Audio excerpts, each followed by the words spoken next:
Hello friends.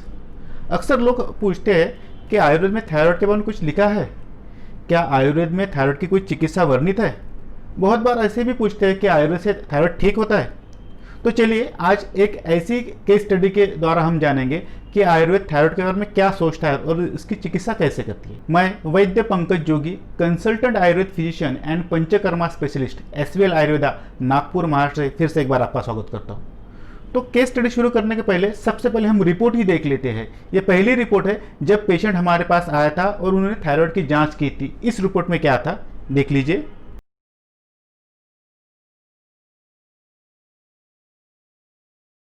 ये वो report है जब पेशेंट हमारे पास चिकित्सा के लिए आया था। इसमें आपने देखा होगा उनका TSH लेवल थोड़ा डिरेंज है।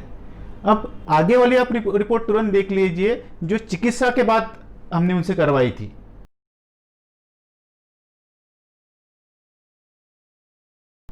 ये रिपोर्ट देखने के बाद आपके मन में एक उत्सुकता उत्पन्न हुई होगी कि चिकित्सा क्या की गई, किस तरह से ये रिपोर्ट नॉर्मल लाई गई। तो ये तो हम आज बताने वाले, लेकिन सबसे पहले हम ये देखने वाले कि आयुर्वेद किसी बीमारी के बारे में क्या सोचता है। तो आयुर्वेद के सिद्धांत के अनुसार हमारे शरीर में वात, पित्त, कफ, यही पूरे शरीर को चलाने वाली एक मेनली 3 पावर है।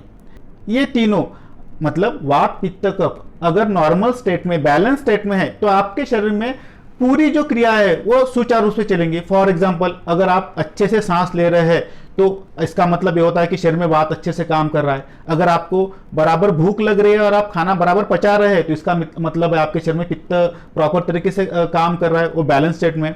अगर आपका स्टेमिना प्रॉपर तरीके से, आप हर काम अच्छे से कर पा रहे हैं बिना थके हुए, तो इसका मतलब आपके शरीर में कफ अच्छे से काम कर रहा है, कफ बैलेंस स्टेट में है। अब इसका ही मतलब ये होता है अगर ये डिस्टर्ब हो जाए तो शरीर में अलग अलग बीमारियां उत्पन्न होती है। अब इसको समझने के पहले हमें ये देखना होगा कि थायराइड में कौन से लक्षण उत्पन्न होते हैं। हम सभी जानते हैं थायराइड की विकृति को मेनली 2 हिस्सों में बांटा गया है। एक होता है हाइपोथायरॉयडिज्म, जिसमें हमारे गले में जो थायराइड ग्लैंड है वहाँ से उत्पन्न होने वाला थायरॉक्सिन हार्मोन, जिसको T3 T4 भी कहा जाता है, इसकी उत्पत्ति, इसका सिक्रेशन कम हो जाता है, जिसके वजह से थकावट महसूस होना, बालों का झड़ना, कॉन्स्टिपेशन, डिप्रेशन, वजन बढ़ जाना, साथ ही दिल की धड़कन कम हो जाना, जॉइंट्स में जकड़न या दर्द महसूस होना, स्त्रियों में माहवारी अनियमित हो जाना, चेहरे पे सूजन आ जाना, आवाज़ बदल जाना, ऐसे अनेक लक्षण उत्पन्न होते हैं। दूसरी जो विकृति है उसको कहा जाता है हाइपरथायरॉयडिज्म। इसमें थायराइड ग्लैंड से उत्पन्न होने वाले T3 T4 इनका प्रमाण शरीर में बढ़ जाता है, मतलब थायराइड ग्लैंड से इनका सिक्रेशन ज़्यादा प्रमाण में होने लगता है। इसके वजह से चिड़चिड़ापन होना, मन में चंचलता उत्पन्न होना, गर्मी बर्दाश्त न होना, दिल की धड़कन बढ़ जाना, डायरिया होना, वजन कम हो जाना, ये सभी बातें होती है। साथ ही कभी कभी स्त्रियों में इसकी वजह से माहवारी में बहुत ज़्यादा ब्लीडिंग भी होने लगता है। ये दोनों विकृतियाँ, हाइपरथायरॉयडिज्म और हाइपोथायरॉयडिज्म, ये मेनली थायराइड विकृतियों में इनको लिया जाता है। सभी लोगों में सभी लक्षण उत्पन्न हो ये कोई ज़रूरी बात नहीं है। अब इस थायराइड की विकृति को आयुर्वेद के हिसाब से कैसे जाने। अगर कोई रुग्ण आयुर्वेदिक चिकित्सक के पास आता है और कहता है कि उनकी त्वचा रुकी हो गई थी और जब उन्होंने खून की जांच की उसमें थायराइड डिस्टर्ब मिला, तो आयुर्वेदिक सिद्धांत ये कहते हैं कि शरीर में कहीं तो भी वात डिस्टर्ब हो गया है, जिसकी वजह से त्वचा भी रुकी हो रही है या उसके साथ थायराइड भी डिस्टर्ब हुआ है। ऐसे अगर कोई कहता है कि उनको गर्मी बर्दाश्त नहीं हो रही है, तो ऐसे समय आयुर्वेदिक सिद्धांत कहते हैं कि इस व्यक्ति के शरीर में पित्त कहीं तो भी डिस्टर्ब हुआ है, जिसकी वजह से उधर थायराइड हार्मोन पे भी कई असर आया है। वैसे ही कफ के बारे में अगर कोई कहता है कि उनका वजन बढ़ रहा था और उनको थायराइड डिस्टर्ब मिला, तो आयुर्वेद सिद्धांत कहते हैं कि शरीर में कहीं तो भी कफ डिस्टर्ब हुआ था, जिसके वजह से उनके वजन में भी परिणाम आया है और वही एक कारण थायराइड डिस्टर्बेंस का हो सकता है। आयुर्वेद मेनली शरीर में वात, पित्त, कफ इनमें से क्या डिस्टर्ब हुआ है इसको समझकर ही चिकित्सा के लिए प्रवृत्त होता है, चिकित्सा का विधान करता है कि इनमें क्या चिकित्सा करनी चाहिए। आयुर्वेदिक चिकित्सक के पास आने वाले जो थायराइड के रुग्ण हैं उनमें से ऐसा हो सकता है कुछ लोगों में सिर्फ वात डिस्टर्ब हो, कुछ लोगों में सिर्फ पित्त डिस्टर्ब हो, कुछ लोगों में सिर्फ कफ डिस्टर्ब हो, कुछ लोगों में वात पित्त या पित्त कफ या कफ वात डिस्टर्ब हो, कुछ लोगों में वात पित्त कफ ये तीनों डिस्टर्ब हो। इन सभी बातों को समझकर ही चिकित्सा करनी चाहिए।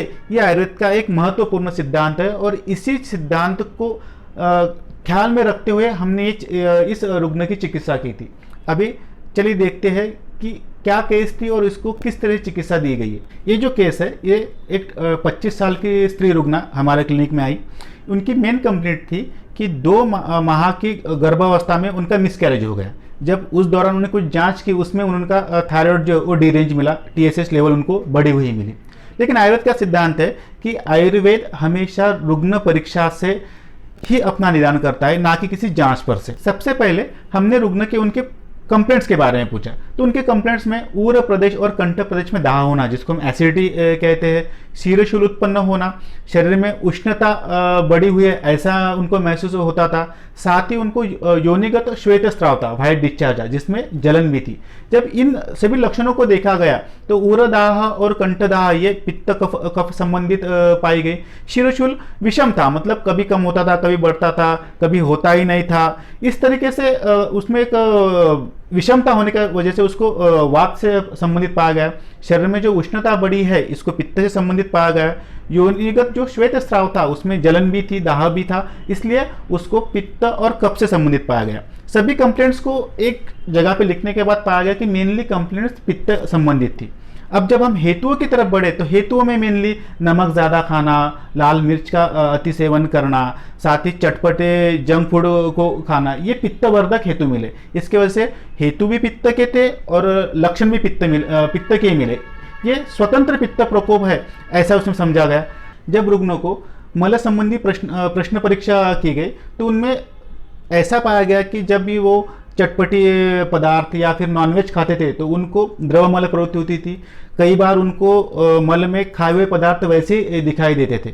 साथ ही जब उनको मूत्र प्रवृत्ति के बारे में पूछा गया तो बार बार मूत्र प्रवृत्ति होना, ये 2 लक्षण उन्हें बताए मल और मूत्र के संबंध में। मल परीक्षा से हम ग्रहणी दृष्टि की तरफ हमारा ध्यान गया। दूसरे बात, जब वो बहुमूत्रता उन्होंने कंप्लेंट बताई तो मेनली हमको उनमें साम अवस्था उपस्थित है ऐसा एक हमारा निदान उनमें हुआ। इस रुग्णा में हमारा निदान कुछ इस तरह से था: साम पित्त कफज ग्रहणी वित रस रक्त मज्जा धातु दुष्टि। अब इस पर से हमें हमारे ट्रीटमेंट की एक लाइन पता चल गई कि हमें कौन से दोष पे काम करना है और कौन से धातु पे हमको काम करना है। तो चिकित्सा चालू करते पहले सबसे पहले निदान परिवर्जन, जो भी उनके हेतु थे उनको बंद करवा दिया गया। और भी कुछ पत्ते उनको बताए गए, जैसे आप कुछ योगासन कीजिए, मॉर्निंग इवनिंग वॉक कीजिए, ये कुछ इनको एक्सरसाइज भी बताए गए। और फिर चिकित्सा के बारे में सोचा गया। चिकित्सा को मेनली 3 स्तरों पे बांटा गया। सबसे पहले आम पचन चिकित्सा, फिर ग्रहणी चिकित्सा, उसके बाद धातु बलवर्धन चिकित्सा। आम पचन के लिए रस पाचक क्वाथ 50 ml एक समय दिया गया, रक्त पाचक क्वाथ 50 ml एक समय दिया गया। ग्रहणी चिकित्सा में जो आचार्यों का आदेश है कि ग्रहणी चिकित्सा में जो आम का पचन है वो अजीर्ण की तरह करना है, और अजीर्ण की चिकित्सा है ये अतिसार की चिकित्सा की तरह करनी है। इसलिए अष्टांग हृदय में वर्णित अतिसार चिकित्सा अध्याय में जो पाचक कल्प है ये भी इनका प्रयोग किया गया। इस तरह से इन 3 पाचक कल्पों की उनके लिए योजना की गई और पथ्य सब समझाकर पेशेंट को 15 दिन के लिए दवाई दी गई। जब 15 दिन बाद पेशेंट फॉलोअप के लिए आया तो फॉलोअप में आने के बाद उनका उरदाह, कंठदाह, योनिगत श्वेत स्राव और साथ बहुमूत्रता ये पूरी तरह से नष्ट हो गए थे।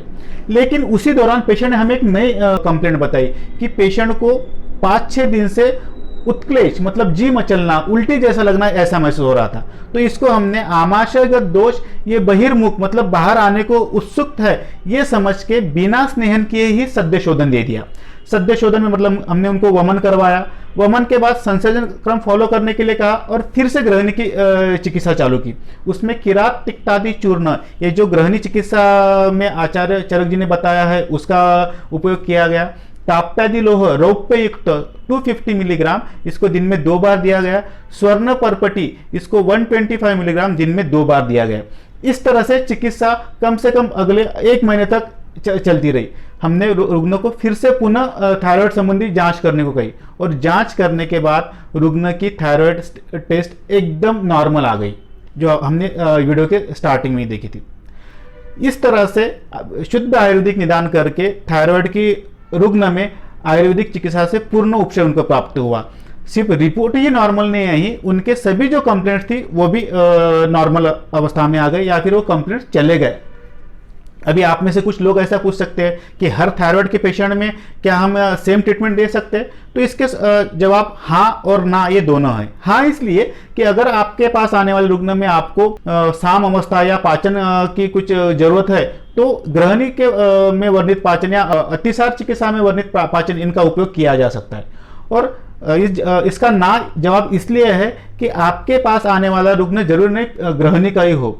जो थायराइड संबंधी लक्षण आधुनिक शास्त्र में बताया है, उससे मिलते जुलते लक्षण जैसे गृहिणी में मिलते हैं, वैसे पांडु में भी मिलते हैं, अर्श में भी मिलते हैं, स्थौल्य में भी मिलते हैं, विसर्प में भी मिलते हैं, अधोक रक्तपित्त में भी मिलते हैं। इसलिए पेशेंट आपके पास जब रिपोर्ट लेके आता है, तो रिपोर्ट को ना देखते हुए आयुर्वेद में जो त्रिविध चिकित्सा बोली है, दर्शन, प्रश्न और स्पर्शन, इस चिकित्सा के मदद से आयुर्वेदिक निदान अगर किया जाए और उसके अनुसार अगर आयुर्वेदिक चिकित्सा दी जाए, तो आयुर्वेदिक चिकित्सा थायराइड में भी बहुत ज्यादा फलदायी है, ऐसा हमारा अनुभव है। आज के वीडियो के लिए इतना ही, फिर किसी नए केस के साथ दोबारा मुलाकात होगी। तब तक के लिए शुभम भवतु।